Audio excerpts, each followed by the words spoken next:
Kagabi lang tayo. Don't tell me na ready to rumble na naman yan. Ngumiti si Roy. Ewan ko ma, pero parang walang kapagoran tong si Antonio ko. Ganun ba? Bulong ni Minda. Ngayon wala na papa mo. Wala ka nang kakompetensya sa katawan ko. Ikaw na lang gagamit sa akin, wala nang iba. Hindi nakapagsalita si Roy pero tamang sinasabi ni Minda. Solong-solo na ni Roy ang mama niya. Pwede na sila mag-unli kahit anong oras, kahit gabi-gabi. Mukhang marami to, Roy. Gusto mo bang pasabugin natin? Tanong ni Minda. Hindi ka ba pagod na? Hindi naman. Pero meron sana akong gustong gawin. Gusto kong itry kong carry. Ano yun ma? Ngumiti si Minda. You'll see. Nag-isip ito. Maya-maya hinalikan ang ina sa pisngi. Ma, since hindi na makikialam sa atin si Papa, pwede na natin gawin ang mga gusto natin gawin, right? That is correct, sabi ni Minda. But still, hindi natin pwedeng ipakita sa mga kakilala natin ang relasyon natin. Hindi acceptable sa Pilipinas ito, kahit ako against dati. Pero natutunan kitang mahalin na parang asawa ko, kaya nagbagong isip ko.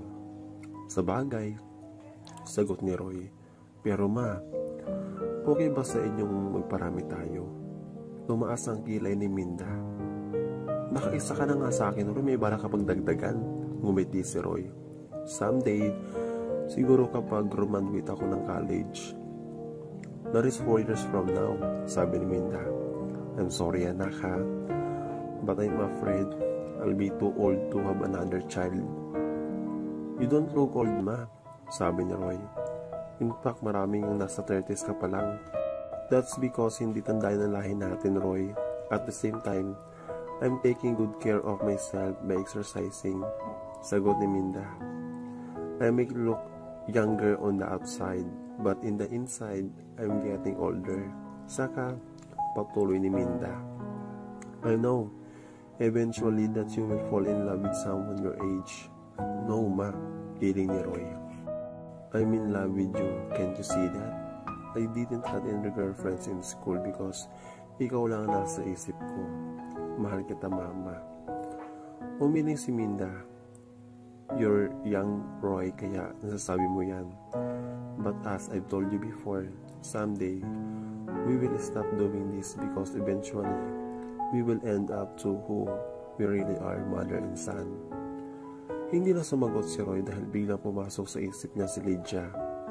Siguro nga tama ang mama niya. Someday meron siyang makikilala na mamahalin niya. And who knows, pakakasalan din niya. What if ang babaeng yun ay si Lydia? Kinabukasan, sinusubukan kausapin ni Roy si Lydia pero wala ito sa bahay. Nang tanungin niya si Minda, sinabi ito na nagpaalam si Lydia na may pupuntang importante at baka mawala ng isang araw. Naisip bigla ni Roy na baka balak nang umalis ni Lydia. Nakaramdam ng lungkot si Roy. Parang hindi masayang araw. Siya ang nagbantay at nag-alaga sa baby nila ni Minda. Kilalang kilala na siya ng bata at natutunan na rin niyang alagaan ito dahil sa mga turo sa kanya ni Lydia. Natuwa naman si Minda sa nakita kay Roy at sinabi nito may reward siyang ibibigay sana kaya mag-ipon ulit ito ng lakas. Ngumiti lang si Roy pero ang alaala niya ay nandun kay Lydia at ang maaring pag-alis nito ng bahay.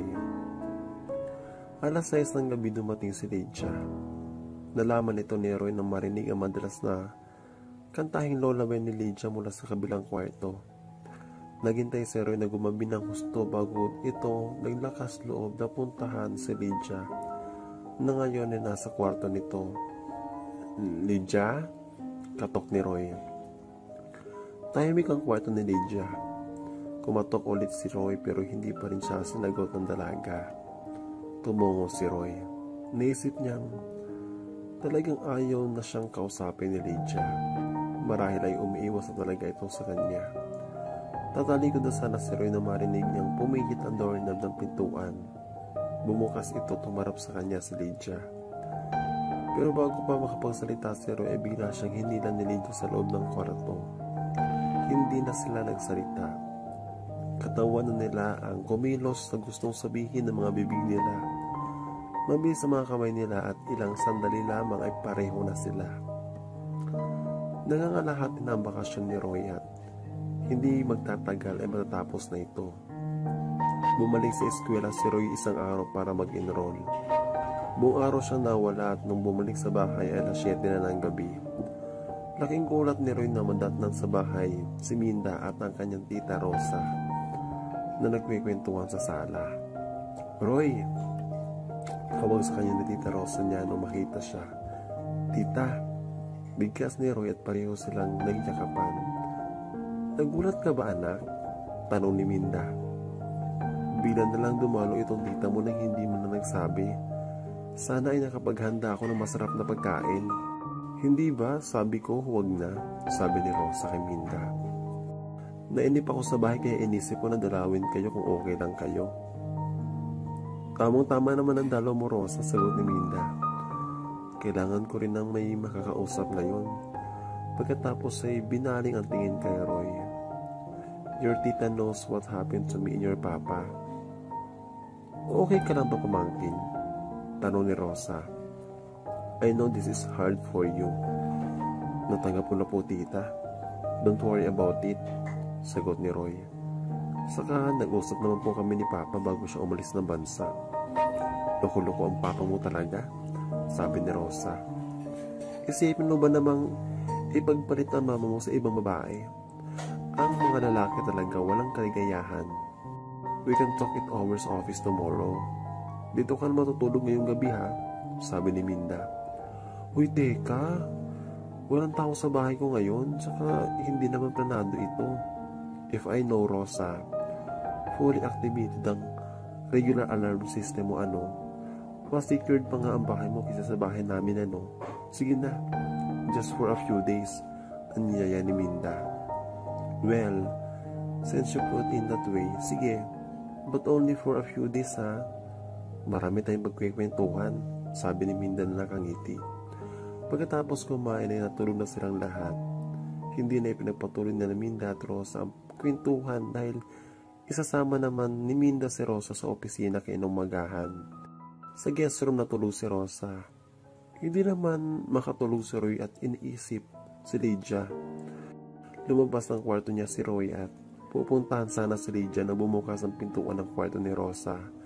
At biglang hinila siya sa loob.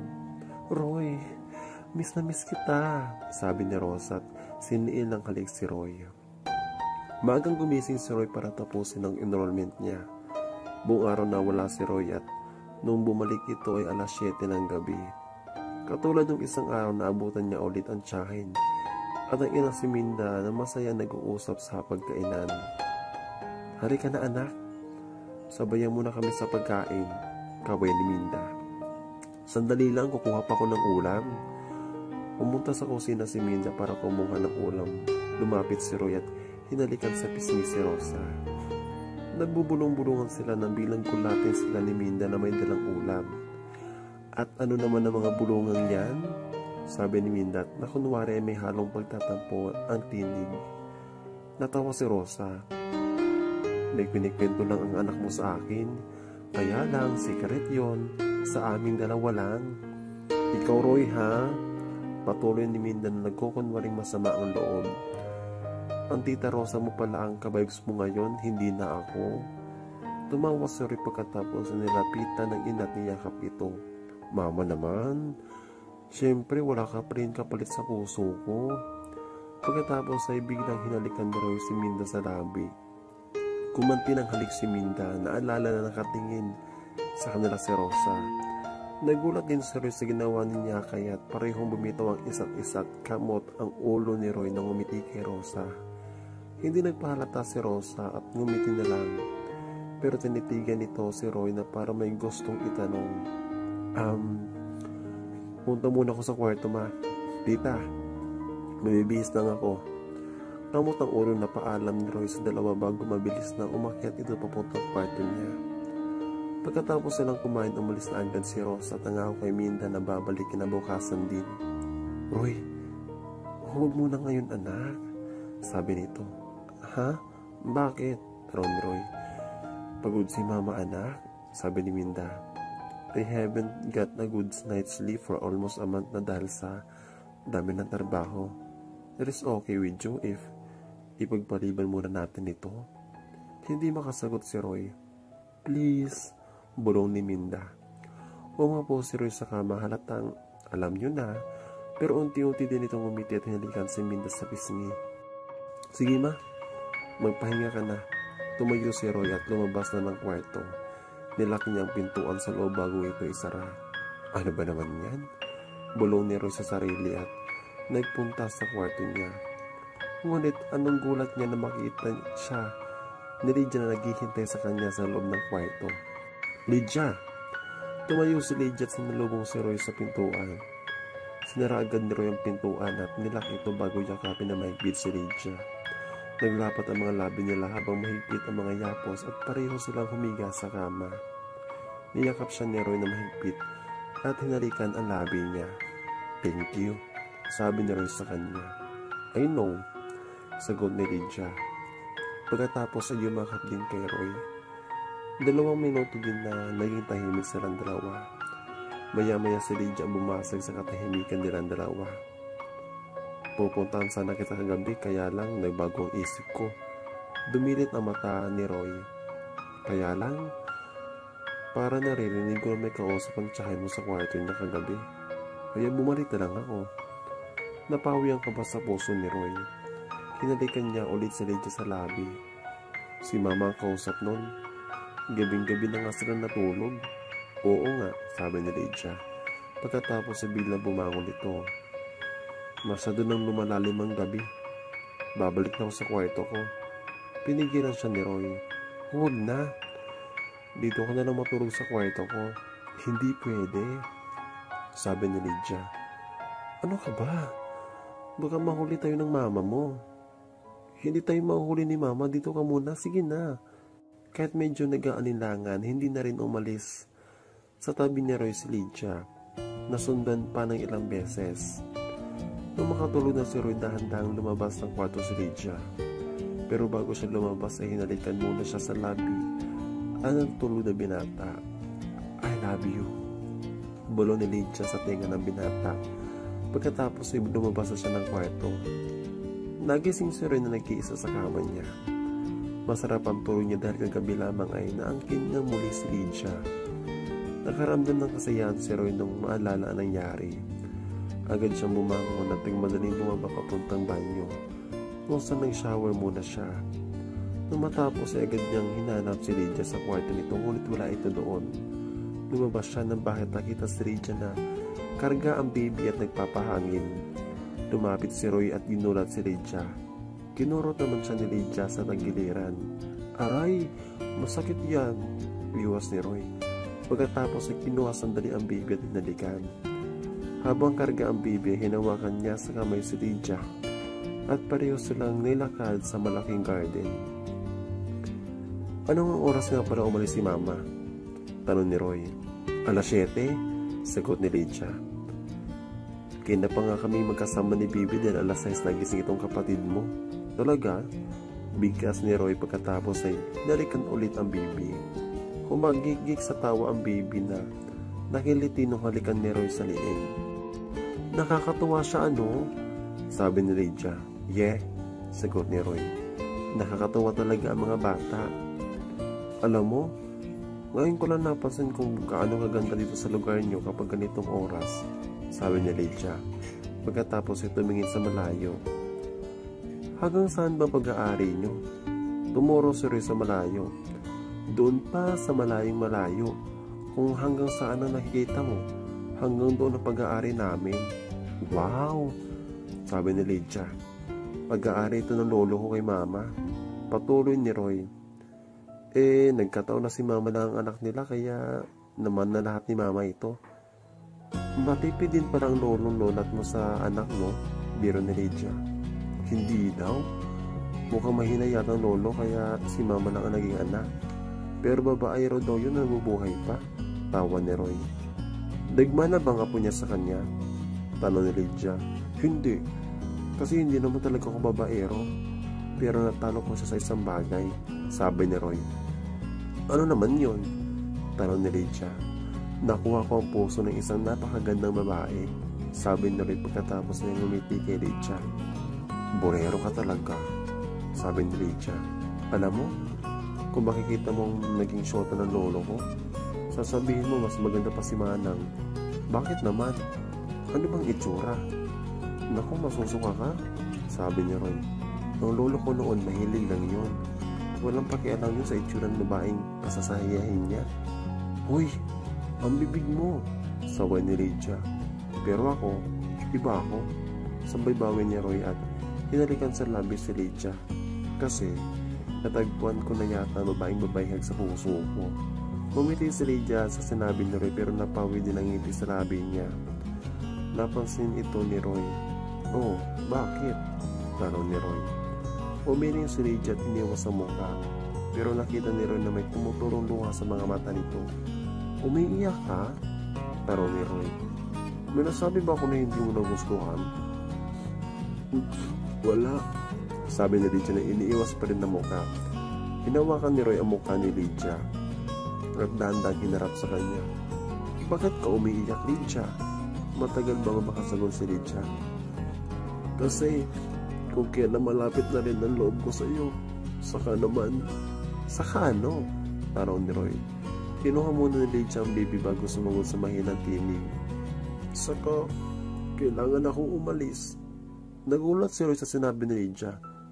Teka, hindi ko maintindihan. Aalis ka? Bakit? Roy, hindi ba sinabi ko sa iyo ang reason kaya ako natatrabaho na yaya ni baby?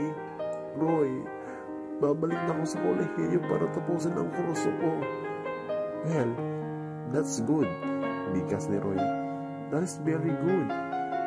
Pero hindi naman ibig sabihin na hindi lang tayo magkikita, diba? Roy, meron kang dapat malaman din tungkol sa akin. Sabi ni Lydia. Hindi ko sinasabi sa iyo ito dahil hindi ko akalain na aabot sa ganito ang relasyon natin. Ano yun?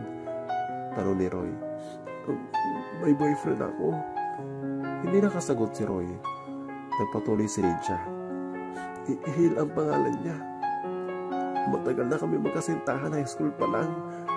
Pareho kami nagmamahalan at nangako kami sa isa't isa na magtatapos kami ng pag-aaral at bubuo ng isang pamilya. May nilabas na liham si Lydia mula sa bulsa ng palda niya at ipinakita niya ito kay Roy. Sumulat sa akin si Hill. May trabaho na siya at nag-offer siya na sustentuhan ng pag-aaral ko. Ano sinabi mo sa kanya? Tanong ni Roy. Ano ba ang sasabihin ko? Umayag ako, sabi ni Lydia. Para nawala na lakas si Roy sa narinig. Naramdaman din niyang nangilid ng luha sa mata niya. Lydia, bigas niya. Lydia, it's unfair. Bakit ngayon mo lang sinabi sa akin yan? I'm so sorry, Roy. Hindi din madali sa akin ito. Lydia, mahal kita. Mahal mo rin ba ako? Hindi makasagot si Lydia. Inulit na Roy ang tanong niya. Mahal mo ba ako? Sabihin mo sa akin ng totoo. Pumanta ka luha ni Lydia sa pisngi. Mahal kita. Mahal na mahal. Kung gayon, huwag kang sumama sa kanya. Ako na ang bahala sa umesnito sa pag-aaral mo. Ikaw? Tanong ni Lydia. Roy, saan ka kukuha ng pera? Meron akong bank account, sabi ni Roy. What's the use of being rich kung hindi ko kayang gawin ito? Umiling si Lydia. Huwag Roy. Hindi ko matatanggap ang alok mo. Bakit hindi? Dahil mahal ko rin si Hill, sabi ni Lydia.